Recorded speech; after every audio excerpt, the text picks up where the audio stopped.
ฟังบรรยายธรรมสนทนาธรรมถ่ายทอดการออกอากาศทางสถานีวิทยุเครือข่ายคลื่นสีขาว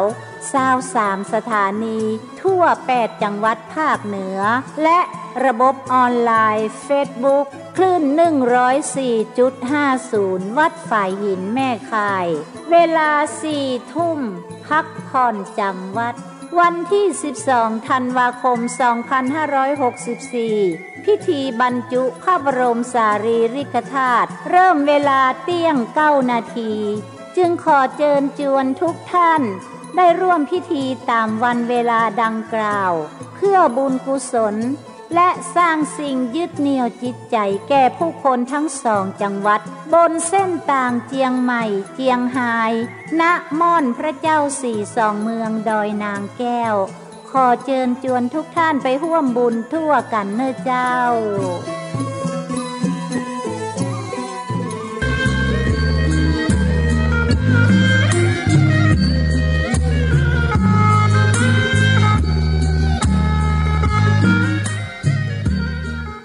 ต่อจากนี้ไปขอเชิญท่านทั้งหลายรับฟังรายการสารธรรมยามแลงดำเนินรายการโดยพระครูอภิวัฒนวิกรมวัดปากด่างเจริญตำบลดอยหล่ออำเภอดอยหล่อจังหวัดเชียงใหม่เชิญรับฟัง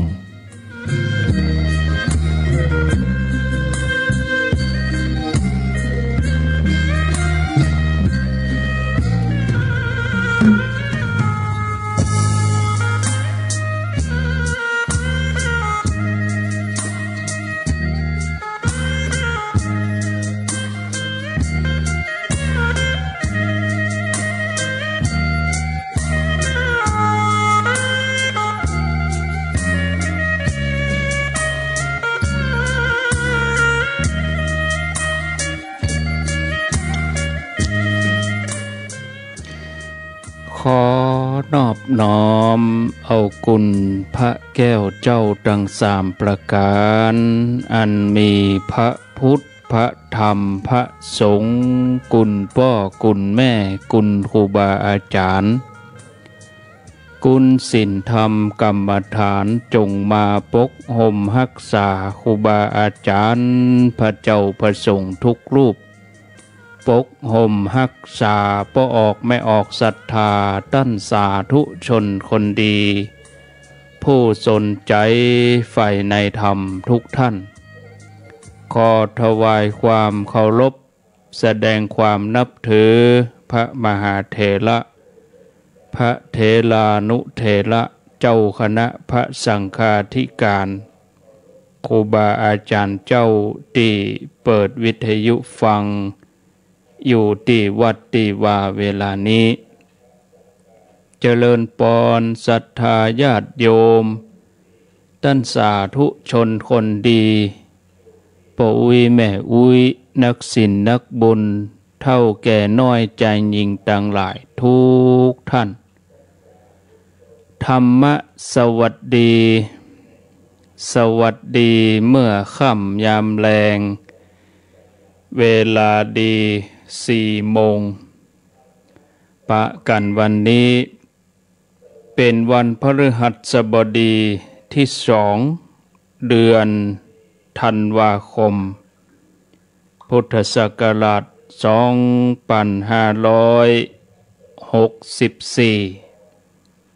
2564วันนี้เป็นวันเดือนยี่เหนือแฮม13ค่ำพร่ำว่าเป็นวันพฤหัสบดี4 โมงกับ6 นาที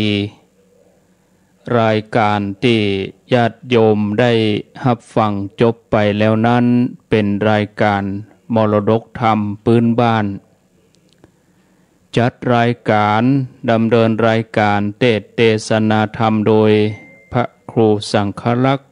ธนอัตถรัตนสิริวัดหริการามตำบลต้นทงอำเภอเมืองจังหวัดลำพูนแล้วตามปกติต่อจากรายการที่จบไป รายการท่านพระครูสังฆลักษณอัตถ์นั้นก็จะเป็นท่านพระปลัดจำนันสุธีโรพระปลัดจำนันสุธีโรวัดสันกูทองอำเภอเวียงป่าเป้าจังหวัดเชียงรายแต่เนื่องจากว่าท่านติดภารกิจไม่สามารถที่จะดำเนินรายการได้จะดำเนินรายการก็บ่สะดวกเวลาก็ว่างอาตมาภาพก็บ่ได้ไปไหนก็ประจวบเหมาะกันพอดีก็มีโอกาสได้มาพบปะศรัทธาญาติโยมเป็นชั่วโมงพิเศษเป็นวันพิเศษวันนี้ตามกุเตื้อก็มาวันจันทร์แล้วก็มาสนทนาธรรมในวันพุธกับท่านพระครูสุเมธธรรมเสวีแล้วก็ตั้งแต่ออกพรรษามาศรัทธาญาติโยมก็ได้ฟังครูบาอาจารย์อย่างต่อเนื่องได้ฟังธรรมเมืองออกพรรษาแล้วก็ได้ฟังสะดวกสบายครูบาอาจารย์ทั้งหลายเปิ้นก็สละเวลาสับเปลี่ยนกันมามอบความสุขใจไปถึงญาติโยมถึงบ้านถึงจองถึงหอถึงเฮือนฟังกันอย่างสบายในช่วงนี้พอบรรยากาศข้างนอกก็แดดลมตกพอบรรยากาศก็ครึ้มฟ้าครึ้มฝนบรรยากาศเหมือนเฮาตีเข้ากลางทุ่งเนาะพอแล้วก็เกิดถึงฮอดมาก่อนหาบเข้าล้าวตีเข้ากันเนี้ยช่วงฤดูเดือนนี้เนี่ยนะศรัทธาญาติโยมบทจื้ออย่างเนี้ยแล้วก็บรรยากาศมาเจ้านี่ก็หนาวศรัทธาญาติโยมอุณหภูมิมาเจ้านี้ก็18-17 องศาดังเวียงเป่าบนก็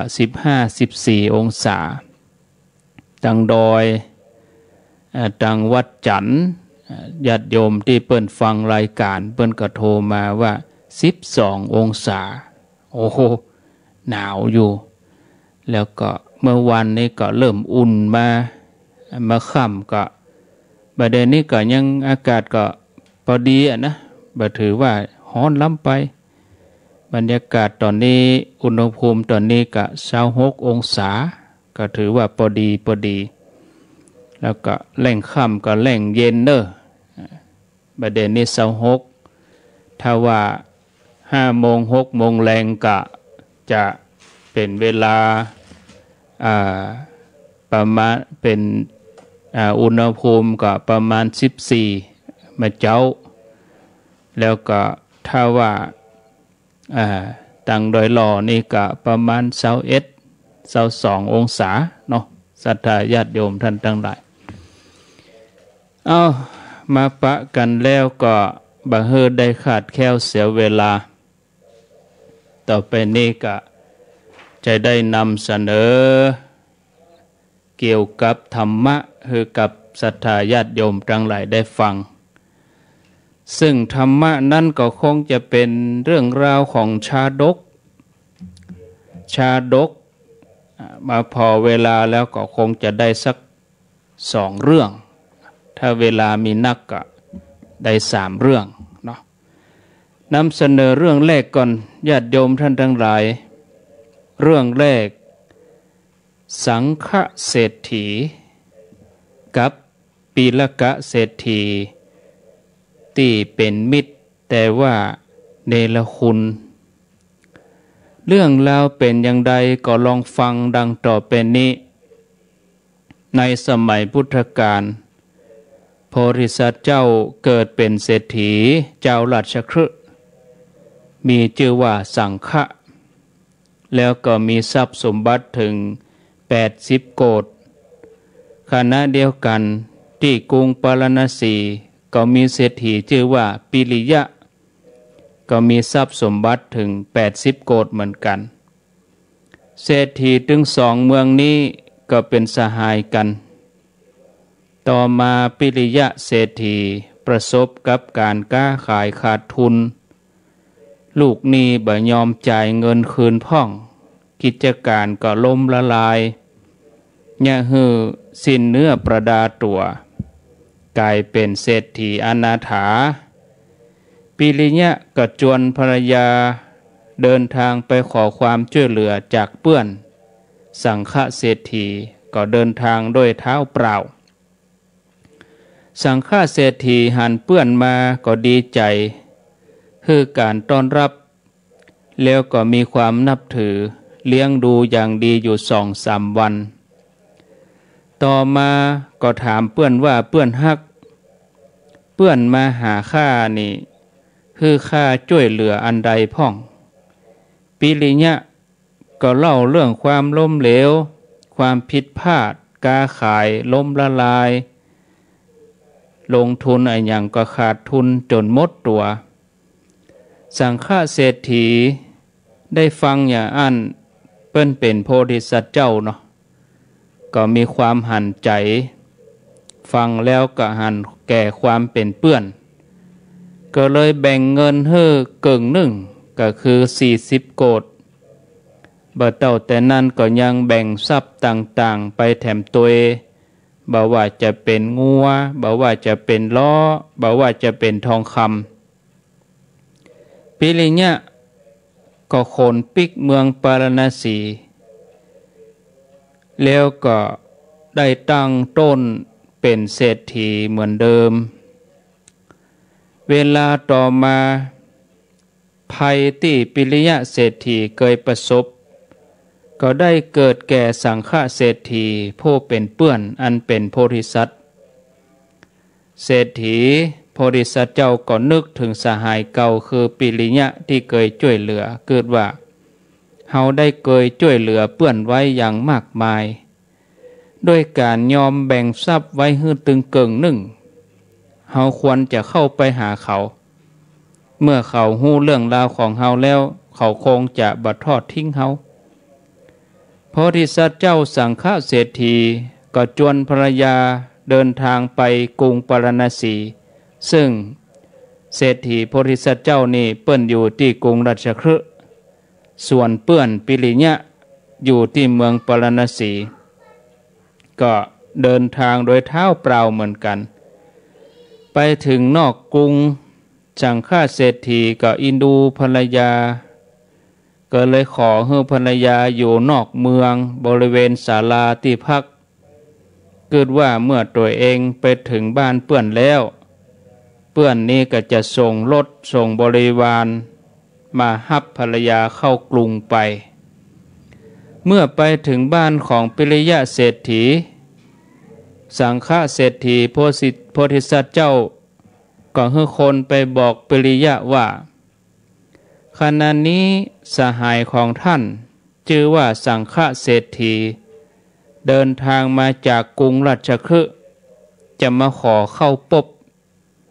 คนที่เฝ้าประตูบ้านก็บอกแก่ปิริยะเศรษฐีก็เชิญสังฆเศรษฐีโพธิสัตว์เจ้าเข้ามาในบ้านแต่เขาหันเปื้อนเดินทางเท้าเปล่ามาก็บ่ได้ลุกขึ้นต้อนรับบ่ได้สั่งให้คนต้อนรับแล้วก็ถามว่าเป็นจะใดถึงมาที่นี่โพธิสัตว์เจ้าก็ตอบว่าเฮามาหาเปื้อนเพื่อต้องการความช่วยเหลือบัดเดี๋ยวนี้เฮาทุกข์ยากลำบากกึดถึงขี้เก่าที่เฮาเคยช่วยเหลือกันปิริยะก็บอกว่าแล้วท่านพักอยู่ที่ไหนโพธิสัตว์เจ้าก็ว่าเฮาเดินทางไกลยังบ่มีที่พักเดินทางเท้าเปล่าเข้ามาในเมืองแล้วเฮาก็ให้ภรรยาอยู่รอที่ศาลานอกเมืองปุ้นบัดเดี๋ยวนี้ตัวเฮาเข้ามาคนเดียวปิริยะเศรษฐีก็บอกว่าท่านยังบ่มีที่พักก็เฮาก็จะให้เข้าปลาอาหารแล้วก็เอาให้ท่านไปหุงไปต้มกินกันแล้วกันแล้วพวกท่านก็ปิกเตอะ ต่อไปก็บ่ต้องมาแถมแล้วเนอะว่าอันปิริยะเศรษฐีก็สั่งหมู่บริวารข้าทาสคนใจบอกว่าหมู่เจ้าทั้งหลายเฮ้อไปตวงเอาเข้ารีบมาสัก4 ธนานแล้วเอาเฮ้อสหายของเฮาแล้วก็ห่อโดยผ้าปกแล้วก็เฮ้อเขาปิกไปเตอะท่านผู้ฟังญาติโยมวันนั้นปิริยะเศรษฐีก็เฮ้อคนเอาเข้ารีบเข้าแดงนะแล้วก็เอาใส่ไว้ในถุงผ้าปกแล้วก็มอบให้กับเศรษฐีอันเป็นเปื้อนที่ตกทุกข์ได้ยากเป็นโพธิสัตว์เจ้านี่แล้วก็ปิริยะเศรษฐีผู้เป็นเปื้อนนี่ที่กลับได้ดีนี่ก็เอาเข้าที่ดีประมาณ1,000 ลำล้อเนี่ยเอาไปเก็บไว้เอาไปซ่อนไว้เหี้ยนะศรัทธาญาติโยมแล้วก็ฮือทาสตวงเข้ารีบฮือสังฆเศรษฐีทั้งที่เคยได้รับเงินจากเปิ้นถึง40 โกฏก็ยังบ่นึกถึงกุลแล้วก็ทำตัวดุจมหาโจรนี่สังฆเศรษฐีโพธิสัตว์เจ้าก็คิดว่าโอ้คนผู้นี้นี่เป็นอสัตบุรุษได้รับเงินจากเฮาถึง40 โกฏตอนนี้กลับมาตอบแทนเฮาด้วยเข้ารีบเฮาควรจะรับหรือบ่รับดีแล้วคิดว่าโอ้เปื่อนเฮานี่บ่นึกถึงคุณเฮาหรอกทำลายมิตรทำลายไมตรีที่มีต่อกันเขาตัดอุปการะที่เฮาเคยช่วยเขาทิ้งไปถ้าเฮาบ่รับเข้ารีบบ่รับของเลวที่เขาฮื้อก็เท่ากับว่าทำลายมิตรภาพที่เคยมีต่อกันเพื่อรักษาน้ำใจตัวเฮาเองก็บ่ใจคนอันธพาลหมู่คนอันธพาลนั่นจะบ่ยอมรับสิ่งของเล็กๆน้อยๆแล้วก็ยอมให้มิตรภาพนั้นแตกทำลายไปเฮาจะทำอย่างนั้นบ่ได้เฮาควรจะรับเข้ารีบ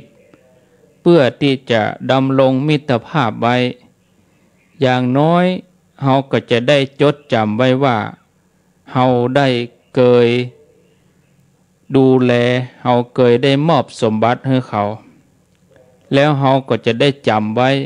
ว่าเขาได้เอาเข้ารีบให้แก่เฮาว่าแล้วสังฆเศรษฐีโพธิสัตว์เจ้า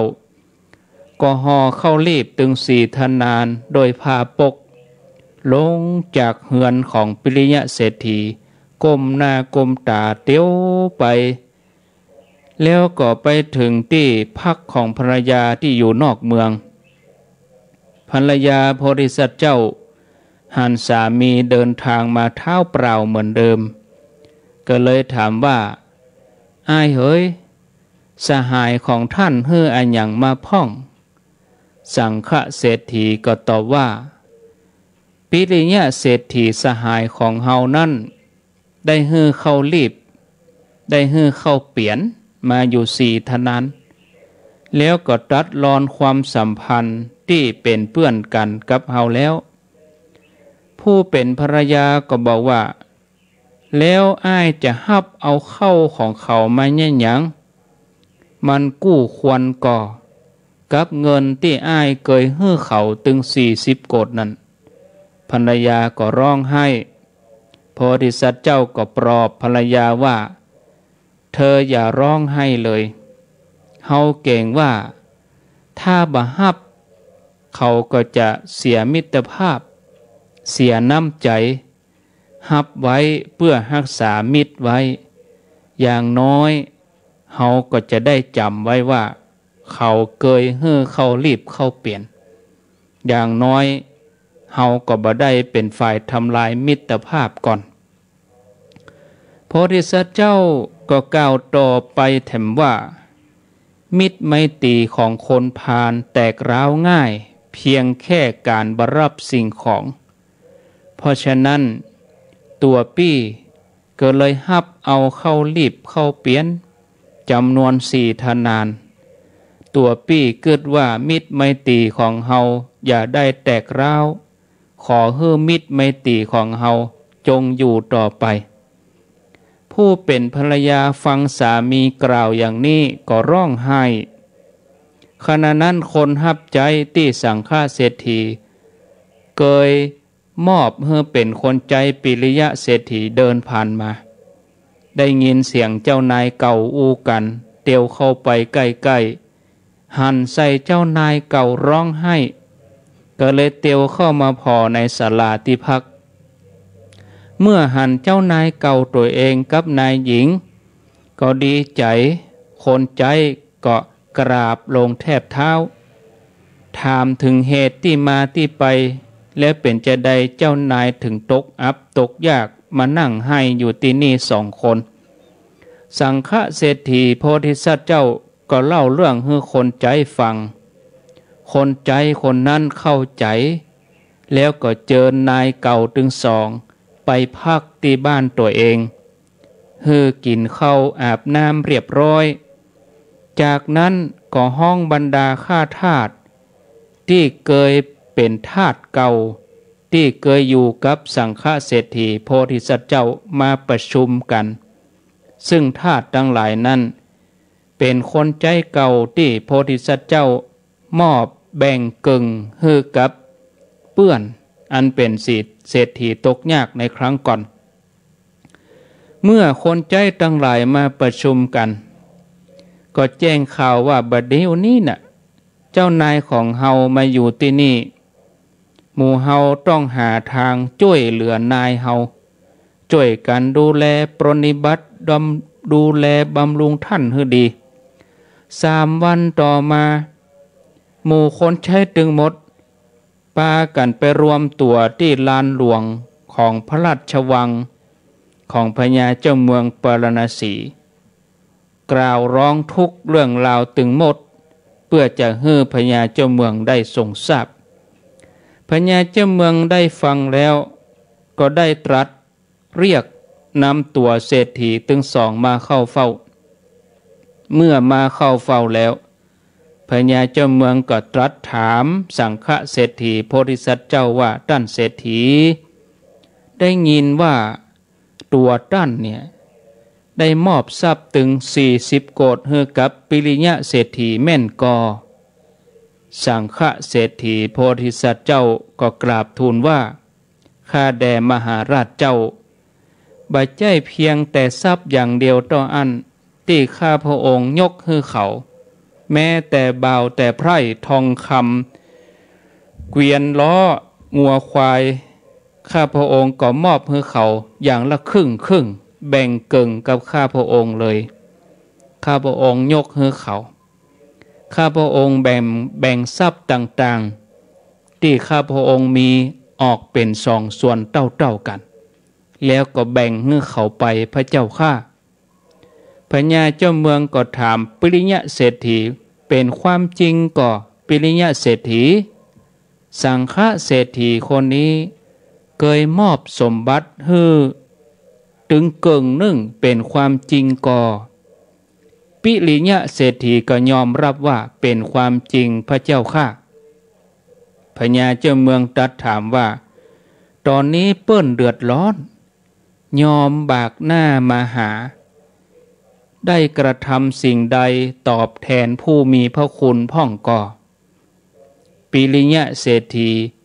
ได้แต่นั่งนิ่งก้มหน้าพญาเจ้าเมืองก็ถามแถมว่าจริงหรือไม่ที่ท่านได้ฮือคนใจเอาเข้ารีบเข้าเปลี่ยนฮือเปิ้นเพียง4 ทนานแล้วก็ยังห่อผ้าปกเก่าเอาฮือเปิ้นแม่นก่อปิริยะเศรษฐีก็นั่งนิ่งแถมบัดตอบพญาเจ้าเมืองก็ปรึกษาอมาตย์ว่า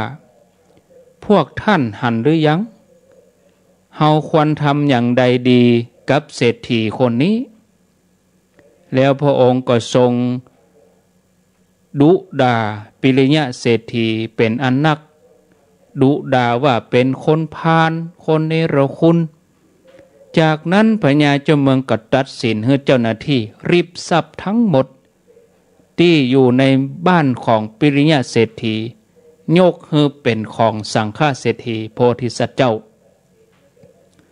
แต่ว่าสังฆเศรษฐีโพธิสัตว์เจ้าก็กราบทูลแย้งว่าหม่อมฉันต้องการเฉพาะทรัพย์ที่ตัวเองเคยให้เขาเอาปีกคืนมาเท่าอันก็เพียงพอพญาเจ้าเมืองพระราชาก็สั่งดำเนินการตามนั้นสังฆเศรษฐีได้รับทรัพย์สมบัติจากปิริยะเศรษฐีคืนมาแล้วไปพอข้าทาสทั้งหลายก็โตยไปเป็นปุกปีกไปอยู่ที่กรุงราชคฤห์จ่วยทำกิจการงานหลายอย่างตั้งอยู่ในความประมาทบัดทิ้งการบำเพ็ญบุญในที่สุดก็เจริญรุ่งเรืองแล้วก็จากโลกนี้ไปตามยถากรรม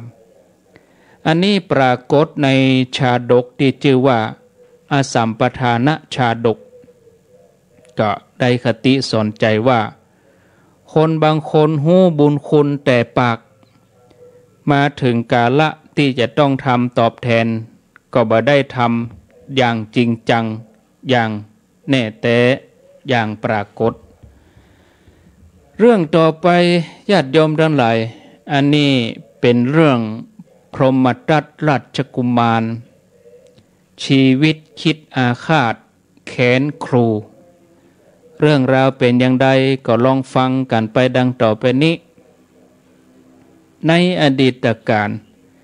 พญาเจ้าเมืองกรุงปาราณสีทรงหันว่าพระราชโอรสพรหมทัตราชกุมารตอนนี้มีอายุ16 ปีแล้วควรที่จะศึกษาห้ำเฮียนเพื่อความเป็นพญาเจ้าเมืองในวันข้างหน้าพระองค์ก็เลยดำริส่งพระโอรสไปเฮียนกับอาจารย์ที่สาปโมกที่กรุงตกศิลาท่านอธิบายว่าในราชสำนักปาราณสีนี่บ่มีอาจารย์ที่สาปโมก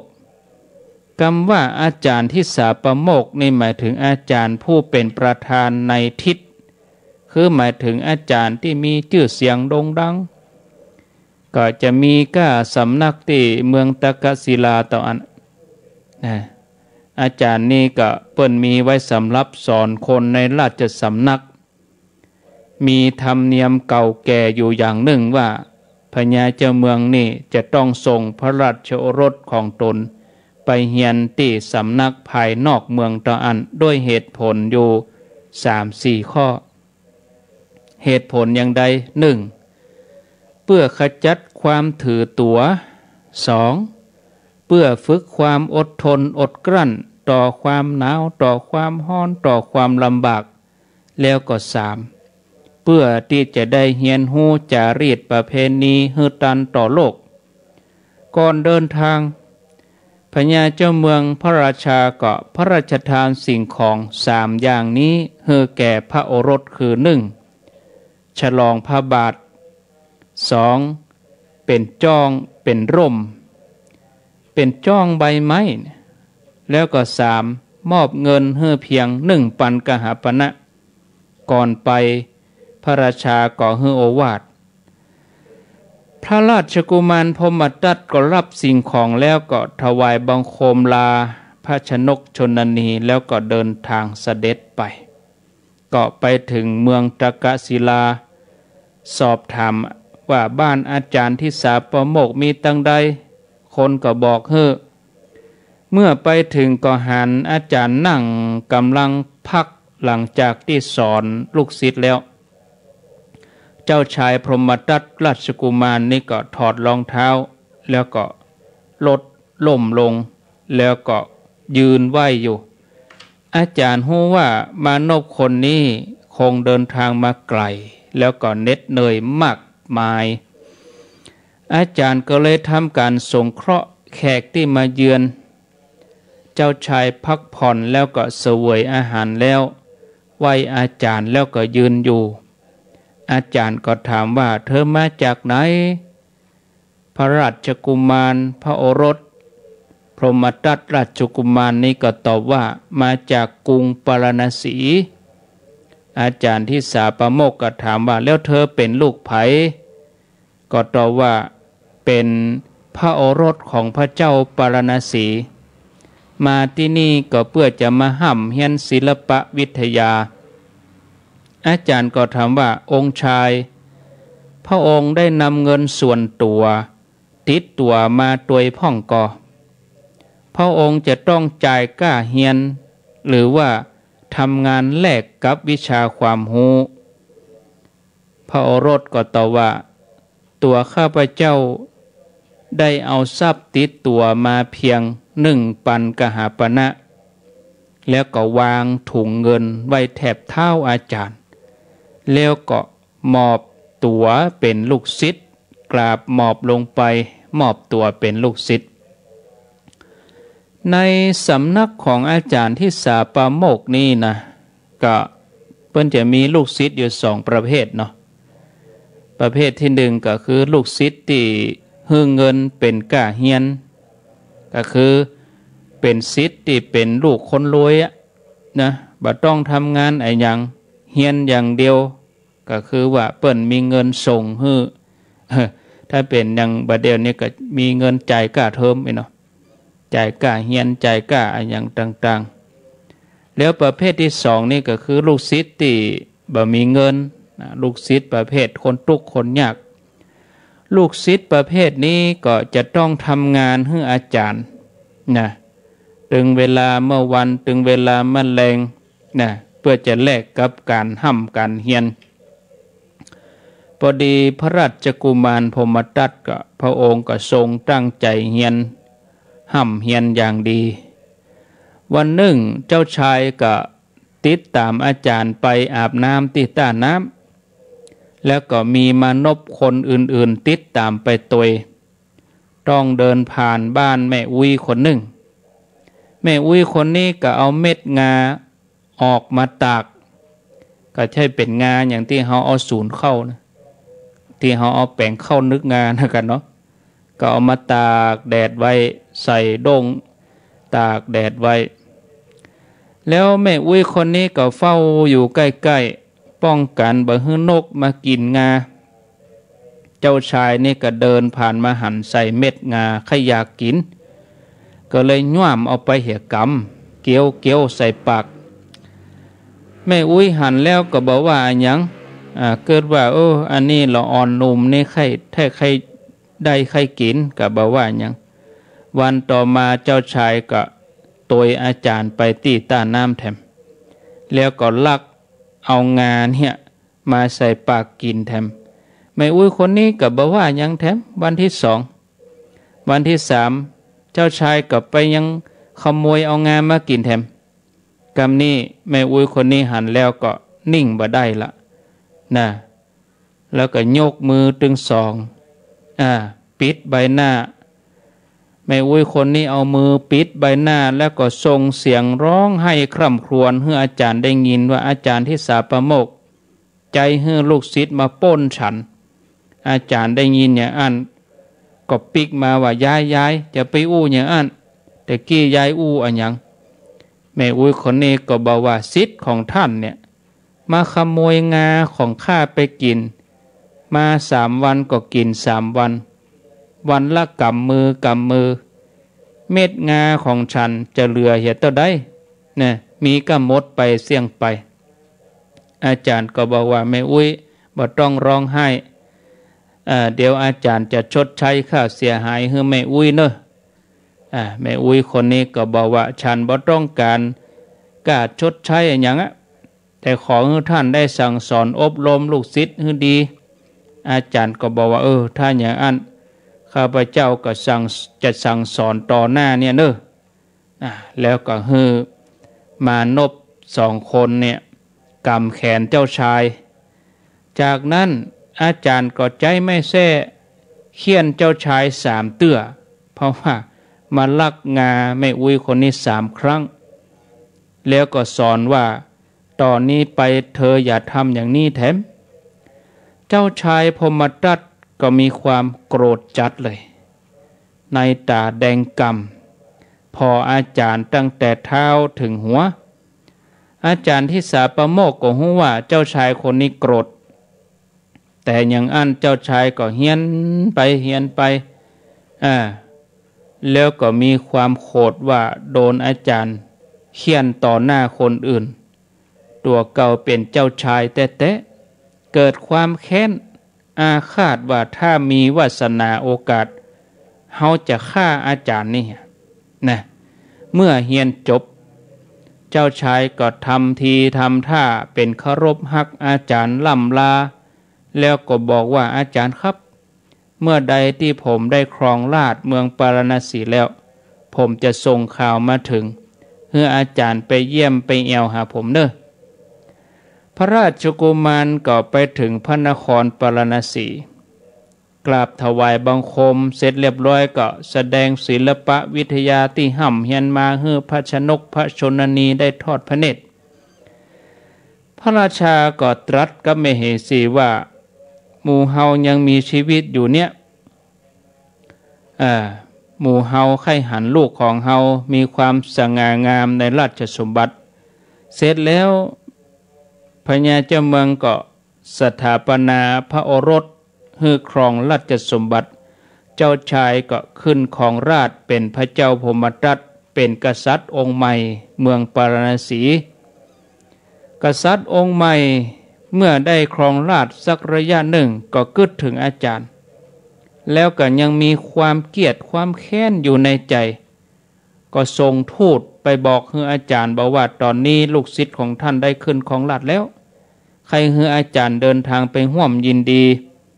จะได้ถือโอกาสตอบแทนคุณอาจารย์ตัวอาจารย์เมื่อได้อ่านหนังสือก็เกิดว่า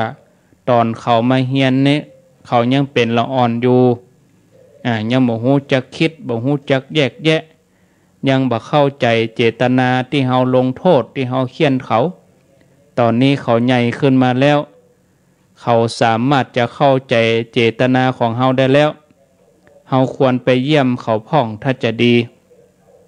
อาจารย์ที่สาปโมกข์ก็เดินทางเข้าเมืองปาราณสี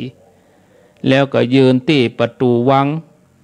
แจ้งแก่คนที่เฝ้าประตูวังว่าอาจารย์ที่สาปโมกข์มาขอเฝ้าพระราชาพระราชาองค์ใหม่ทรงทราบการมาของอาจารย์ที่สาปโมกข์ก็ยินดีเชิญให้เข้ามาทอดพระเนตรหันอาจารย์แล้วพญาเจ้าเมืององค์ใหม่ก็เกิดความโกรธจัดนึกถึงตอนที่อาจารย์เคี่ยนตัวเก่า3 เตื้อแล้วก็บอกให้อมาตย์ทั้งหลายว่าท่านทั้งหลายเชิญท่านทั้งหลายคนนี้แหละอาจารย์คนนี้แหละที่เคี่ยนเฮาเนี่ยพวกท่าน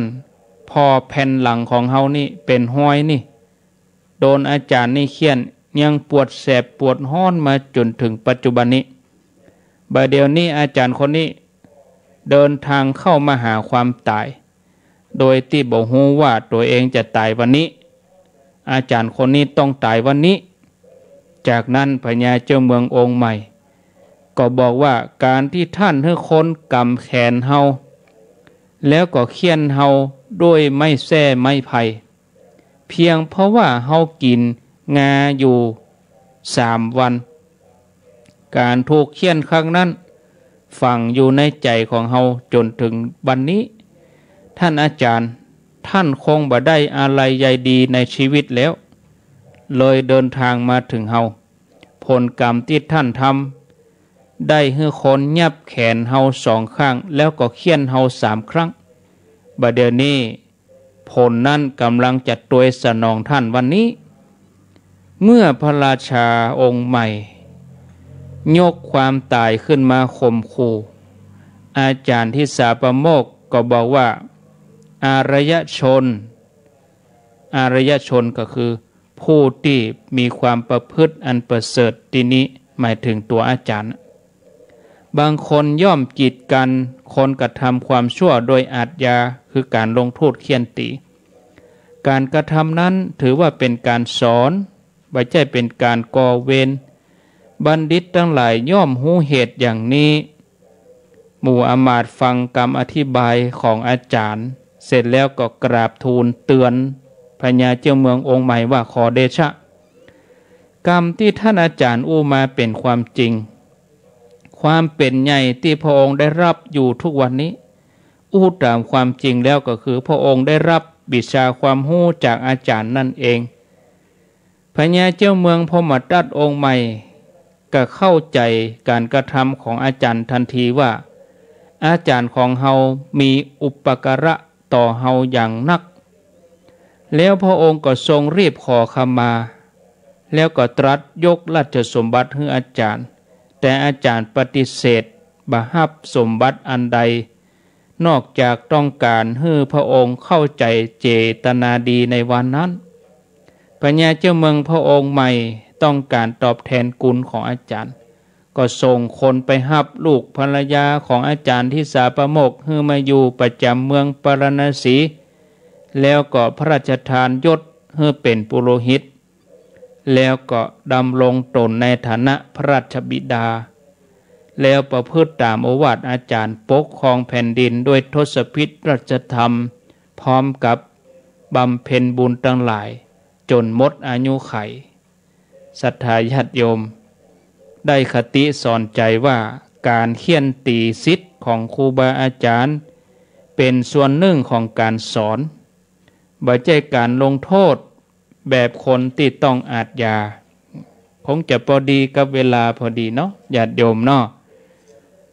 บัดเดี๋ยวนี้ก็4 โมงกับ44 นาทีก็ตีเป็น45ไปเหียเนาะญาติโยมเนาะก็เชิญชวนญาติโยมช่วงเวลาที่เหลือนี้ก็ระหว่างวันที่4ขอโทษวันที่4ว่ะพอเลขนี่มัน4ถึง4ตัวกัน4 โมงกับ44ก็เลยว่าเป็นวันที่4เหี่ยวะแก้ไขวันที่8กะ8 หาร 2ก็เป็น4อยู่ดีเนาะท่านชมทั้งหลายแต่ประเดี๋ยวนี้ขณะนี้เวลา 16:44 นาที4 โมง 44 นาทีเนอะวันที่8ถึงวันที่12เดือนธันวาคมก็คืออาทิตย์หน้านี่นะอาทิตย์หน้านี่ก็ขอเชิญเนอะพ่อแม่ศรัทธาญาติโยมท่านทั้งหลายเชิญชวนร่วมงานปฏิบัติธรรมที่ม่อนพระศรีสองเมืองดอยนางแก้วเพื่อเป็นการปูจากุลนึกถึงเจตนาของครูบาอาจารย์เก่าก่อนพระเดชพระคุณท่านเจ้าคุณพระเทพวิสุทธิคุณอดีตที่ปรึกษาเจ้าคณะจังหวัดเชียงใหม่วัดบุพารามวัดอุปาตาแปรแล้วก็นึกถึงกุศลเจตนาของพระเดชพระคุณท่านเจ้าคุณพระสุนทรปริยัติวิกรมอาจารย์ท่านเจ้าคุณพระมหาทรัพย์นรินทร์โทอดีตเจ้าคณะอำเภอเวียงป่าเป้าอดีตเจ้าวาดวัดป่างิ้วซึ่งพระเถระทั้งสองได้ริเริ่มสร้างพระเจ้าสี่สองเมืองซึ่งอาราธนามาจากวัดแสนฝางเมืองเชียงใหม่ตั้งแต่ปี 2520 นับถึงปัจจุบันก็44 ปีนั่นมาลง44มะญาติโยมเนาะก็ได้44 ปีบัดเดี๋ยวนี้การสร้างศาลาก็ประมาณ 90% แล้วก็มีการสร้างเจดีย์ฮือชื่อเจดีย์นี้ว่าเจดีย์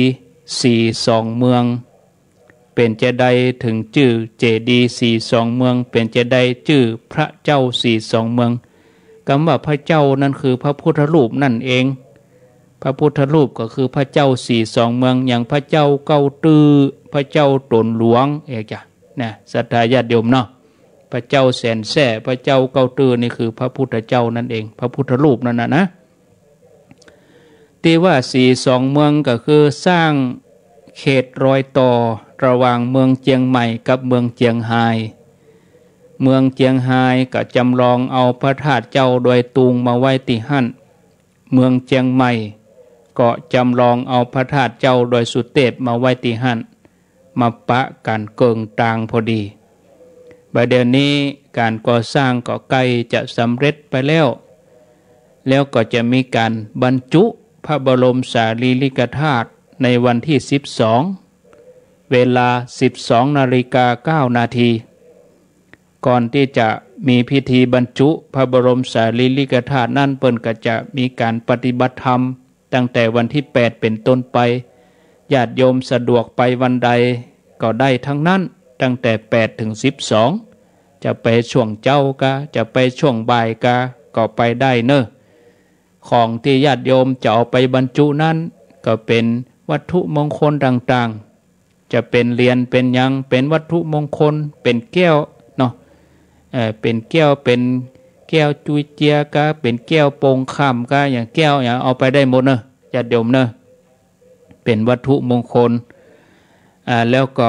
ญาติโยมก็ทยอยไปบรรจุครูบาอาจารย์ก็จะไปปฏิบัติธรรมอยู่ที่นั่นก็ฝากเชิญชวนญาติโยมท่านสาธุชนท่านทั้งหลายโดยนอในวันที่8ถึงวันที่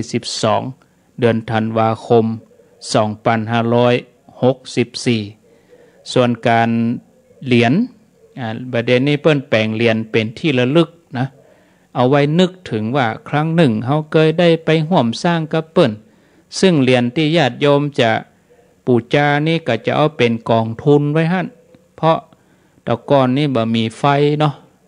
ประเด็นนี้เปิ้นต่อไฟขึ้นมาเป็นน้ำเป็นไฟแล้วก็ต่อไปตั้งหน้าก็คิดว่าต้องมีคนดูแลใจใส่เมื่อเราได้ร่วมกันแล้วก็เพื่อความยั่งยืนก็จะเป็นกองทุนไว้เป็นตั้งชื่อกองทุนพระศรีสองเมืองตอนนี้ก็เปิดบัญชีไว้โดยคณะสงฆ์อำเภอเวียงป่าเป้ามีหลวงพ่อพระครูนิวิตศีลสังวรเจ้าคณะอำเภอเวียงป่าเป้ารองเจ้าคณะอำเภอท่านนายอำเภอเวียงป่าเป้าได้ร่วมรับรู้ได้ร่วมหันชอบที่จะได้ตั้งเป็นกองทุนพระศรีสองเมืองขึ้นมาเอาไว้ซ่อมแซมเนาะบางครั้งบางทีกิ่งไม้มันหักใส่หลังคาห้องอย่างต่างๆห้องไอ้กะปัจจุบันนี่ก็ตึงจ่ายค่าไฟไปละศาลาก็ไปแปลงค่าไฟนี่ก็ได้ใจตลอดนะศรัทธาญาติโยมก็เอาไว้เป็นกองทุนไว้ที่หั่นอย่างน้อยก็คนเพี้ยวคนปัดเนาะคนดูแลใจใส่เพื่อความยั่งยืนตัวนี้ก็จะเป็นศูนย์รวมใจของคนที่เดินทางผ่านไปมานะศรัทธาญาติโยมกึศใจได้ก็ไปร่วมกันเหรียญเนี่ยเปิ้นแปลงอยู่2เหรียญพระเจ้าสีสองเมืองตั้งหน้าเป็นพระสีสองเมืองเป็นพระประธานในศาลาเปิ้นก็เอามาใส่ในเหรียญตั้งหลังก็เป็นเจดีย์โดยตุงแล้วก็เป็นเจดีย์โดยสุเทพอยู่คู่กันอันนี้เหรียญพระศรีสองเมืองแถมเหรียญนึงก็เป็นเหรียญแม่นางแก้วเหรียญแม่นางแก้วตั้งหน้าก็เป็นการปั๊มนูนแม่นางแก้วแล้วก็ตั้งหลังก็จะเป็นยันอันนี้ญาติโยมทั้งหลายจะเอาไปเป็นที่ระลึกเนาะเพิ่นก็เคยแปลงแล้วเมื่อก่อนญาติโยมเพิ่นก็แปลงบรรณักอันนี้ก็จะแปลงตามจำนวนที่สั่งจองญาติโยมไปวันที่8ถึง12ก็ไปสั่งจองที่ในงานได้เนอะญาติโยมเนอะอันนี้ก็แจ้งไว้เอาละอาตมาภาพได้มาอุจากับศรัทธาญาติโยมไว้ก็คงจะเอาไว้ต่ออีเหลือเวลาแถม7-8 นาทีญาติโยมจะโทรมาอุจาแจ้งผลการรับฟังก็ว่าจะโทรมาถามปัญหาถ้ามีเวลาก็จะตอบฮึถ้าบัดตันเวลาก็เอาไปวันใหม่โทรมาที่หมายเลข0998366322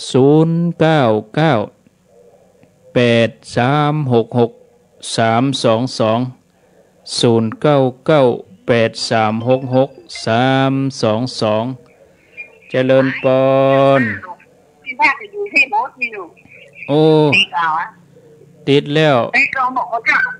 แล้วก็วิทยุเวลาโทรนั่นแล้วก็จมอย่างมาฮู้แม่อุ้ยเอ้าเจริญปอนโทษจากไหนโทษจากไหนก็เนี่ยท่านครูต้นซ่านเนาะไปจนไม่จงดีเขาไปวันที่9ไปวันใดก็ได้แม่8ถึง12แม่จงดีมาวันที่9หลวงพ่อจะมา11บอกว่าไปวันที่11โมทนาเนอสาธุเจริญปอน ติดแล้วเนอะปิดเจ้าท่านพระครูเจ้าปิดวิทยุเห็นไหมแม่ปิดวิทยุก่อนอูกับโทรศัพท์โทรจากไหนอยู่แจ้งโอลิงปางเจ้าถ้าจะเอาเป็นเหรียญบาทเหรียญ5เหรียญจิ๊กที่สะสมไว้เอาไปใส่ที่พระธาตุได้ก่อนเจ้าได้กะแม่จะเอาฝากไผ่มาก็ข้าเจ้าผมว่าจะไปตัวแม่จงดีก็เอามาแหละเอามาได้นะกะเอามาได้หมดนาได้หมดเนอะญาติโยมเอาเหรียญได้หมดนะคะแนนจะไปเอาอันอย่างที่เป็นอัปมงคลอย่างที่คนแต่ก่อนเปิ้นเอาไปไหว้ไปอย่างปลัดคิกจะเอามาเนี่ยอย่างเอาที่มันเป็นมงคลน่ะเหรียญ5เหรียญ10เหรียญบาทเหรียญยังก็อย่างน้อยเป็น10-20 ปี100 ปีพันปีไปตั้งหน้าคนรุ่นหลังโอ้เจดีย์สำรุดสุดโทรมไปเขามาขุดปะโอ้อันนี้เป็นเหรียญของคนสมัยเก่ารุ่นนี้เหมือนเฮาปะใส่เหรียญสตางค์แดงนะครับเนาะเป็นเบี้ยเป็นอย่างเมื่อก่อนนะ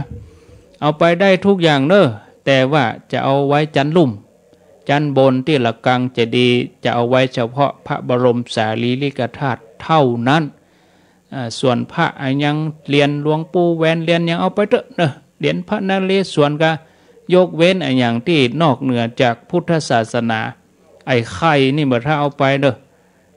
ไอ้ไข่ก็ปลัดคิกก็อย่างเงี้ยจะไปเอาไปอันที่มันเป็นมงคลอันที่มันเป็นพระพุทธศาสนาครูบาอาจารย์เถราจารย์เลี้ยงหลวงปู่แหวนเดียนหลวงพ่อคูณอย่างเอาไปได้เขาก็จะแยกหม้อเปิ้นต่อไปแห่ม100 ปีพันปีคนรุ่นหลังมาหันเขาใส่โอ้อันนี้หลวงพ่อคูณเนี่ยอันนี้หลวงปู่แหวนอันนี้เหรียญของหลวงพ่อหลวงลุงตัวนั้นตัวนี้นะก็เอาไปได้นะ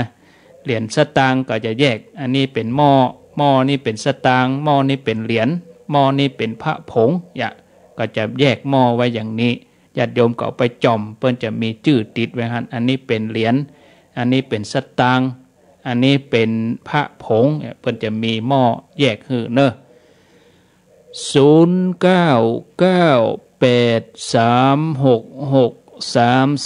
0998366322มีก่อถ้าบะมีจะลาแล้วนะญาติโยมทั้งหลายก็ขอได้ลาตัวอีก่อนเอาไว้ปะกันแต่ใหม่โอกาสหน้าอายุวันโนสุขังปลัง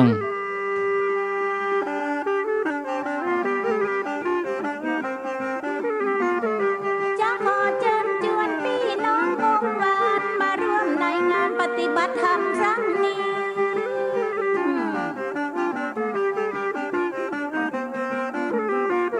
ณมณฑพระ42เมืองว่าอีดอยนางแก้วแห่งนี้เป็นที่สร้างกุศลสืบกำกึดยึดเจตนาสร้างเสริมศรัทธานำพาประชาชน8-12 เดือนธันวาคมพศมาตรง2564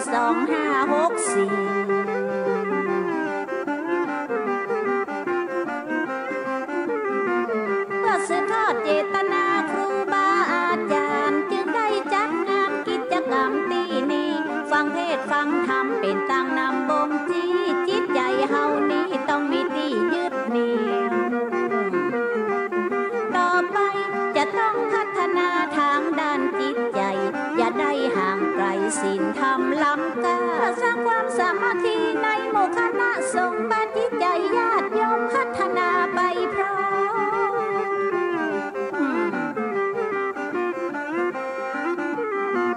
จึงได้ใจเสียงซอมาเจิญจวนเป่าห้องบอกบุญพี่น้องไปร่วมกิจกรรม12 ธันวาคม 2564ในงานครั้งนี้มีพิธีสำคัญในเวลาเที่ยง9 นาทีจะบรรจุพระบรมสารีริกธาตุจะประดิษฐานในเจดีย์42เมืองเป็นที่เฮืองในพุทธศาสตร์และบรรจุพระบรมสารีริกธาตุพระธาตุดอยตุงและพระธาตุดอยสุเทพจำลองเพื่อเป็นที่ยึดเหนี่ยวใจคนทั้งของขอผลบุญไปสนองให้พี่น้องทุกท่านบุญนี้พอได้ตาบาหา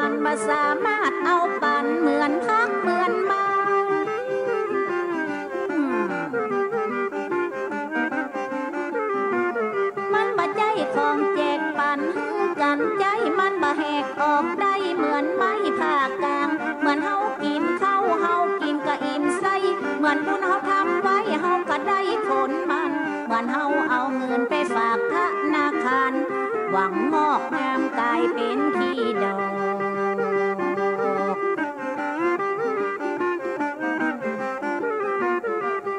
อันนี้แหละเป็นธนาคารบุญบาปะหึงสูญจิตใจได้ซักฟอกเสียงซอเสียงนี้เป็นสื่อเอิ้นบอกเหนือใต้ตกออกเยินทุกท่านไปร่วมผู้คนวันที่8 ถึง 12 เดือนธันวาคมไปร่วมสร้างกุศลด้วยกันครั้งยิ่งใหญ่